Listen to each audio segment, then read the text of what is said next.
Good morning. I'm Jasmine Anderson. Only in Newsday, a new lawsuit claims the Nassau Police Department is discriminating against some of its own officers. 4 veteran officers claim they've been harassed and denied advancement opportunities because they suffer from a skin condition that makes it painful to shave. They're suing for at least $100 million. So far, no comment from the police department or the county. More than 24 NYPD officers whose jobs were on the chopping block can stay on the force for at least the next 2 months. The department wants to get rid of them because of disqualifying information in their background checks. These are hardworking cops who have devoted themselves to protecting the people of this city, and their lives were turned upside down. A Manhattan judge gave the police union 60 days to respond to any legal filings. Disgraced former Suffolk Police Chief James Burke is expected back in court today. He's charged with public lewdness and indecent exposure. He was arrested in 2023 following an interaction with an undercover park ranger during a sex solicitation sting in Farmingville.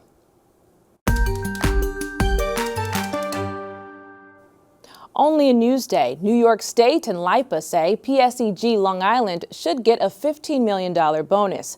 That agreement comes even though the power company did not fully meet its performance goals last year. In all, PSEG fully met just 49% of its 61 metrics.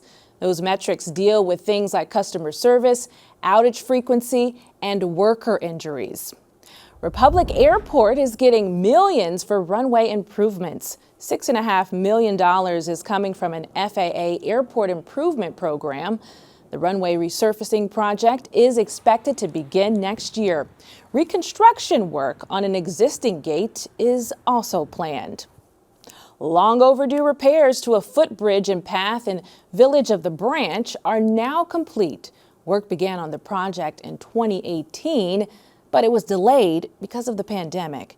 The bridge and footpath helps connect neighborhoods near Mount Pleasant Road and a shopping center on Route 111. Checking out your Wednesday weather, it's hot out there today. Real field temperatures are close to 100, so you're going to want to drink some water. It's a good day to be at the beach, though. Here's a pretty shot from Sunset Beach and Inlet in Montauk. There's a heat advisory from 11 this morning until 10 tomorrow night for most of the island. It'll be mostly sunny across the island with a bit of a much needed breeze. We really need that. Well, tomorrow temps are in the 80s, but it's still going to feel hot. Friday and Saturday, it's dry and sunny, and Sunday, it's likely going to rain, so prepare for that. The start of your work week is a bit dry with highs in the low 80s.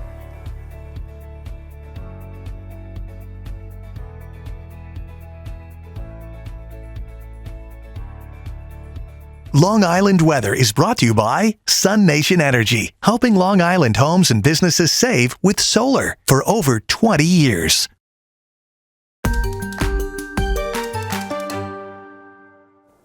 Long Island home prices are still on the rise and breaking new records. Newsday's business reporter Jonathan LaMantia explains.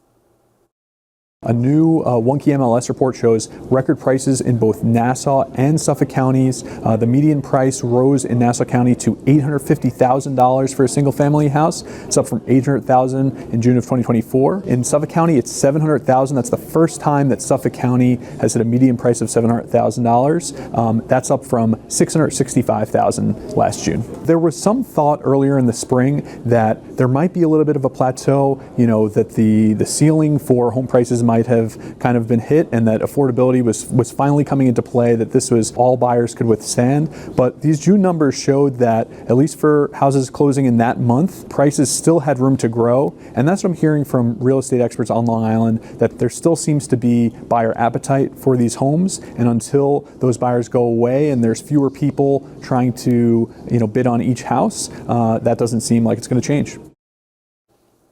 To read more about the island's home prices on Newsday.com, click Get More below the Newsday TV video box.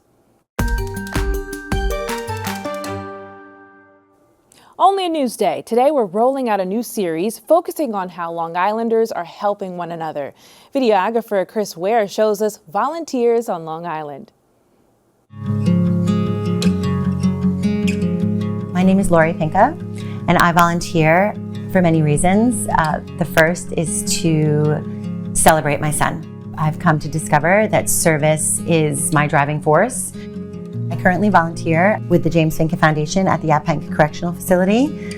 We provide CrossFit classes to people that are incarcerated due to substance abuse. The team behind me is invaluable. You have 12 calories on the bike or the rower, whichever one you guys choose. One person do 6 step up and then the other one do 12 calories on the bike. Yeah, rotation. Fitness is a pillar of long-term sustained sobriety.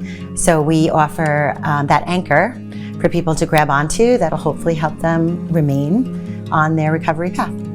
I started this foundation in memory of my son, James Pinka, who I lost to an overdose 8 years ago. Volunteering has given me a sense of peace. It helps me tell James's story. It helps me say his name. I work really hard with people that are struggling with substance abuse because I remember where my son was when he was struggling. Make sure you stay close to Lori as you guys are moving on from here, because that's where your recovery, that's where it continues. We have a slogan that we say in the jail. All right, on 3, what do we say? And still I rise. 1, 2, 3, and Still I rise! That was good work. And that slogan, "And Still I Rise," translates into life. My happiest moments are when somebody leaves Yaphank and they give me that call. Everybody gets my business card when they're inside. And when they actually call me when they get home, that's when I realize the impact that we made. This works. This can really help anybody dealing with substance abuse issues. They want to continue on their fitness journey, and now they're choosing to continue on their fitness journey. I just love those full circle moments. It's the cornerstone of our foundation. 1, 2, 3, and still I rise! Incredible work. To see more exclusive stories like this on Newsday.com, click Get More below the Newsday TV video box. Only in Newsday. 2/3 of the nation's traffic fatalities are the result of aggressive driving. Newsday investigates this rising trend, The #1 complaint that we get is reckless driving. its connection with fatalities and serious crashes, I don't want to hear that he made a mistake. He killed my daughter and 2 other children. and what can be done to stop it. When there's a police officer, people just naturally slow down. Dangerous roads, aggressive driving, a Newsday investigation. Now available at newsday.com/dangerousroads. You can see more on these stories on Newsday.com and watch us streaming anytime on Local Now, YouTube, and the other services you see right here. I'm Jasmine Anderson. Have a great day and stay hydrated.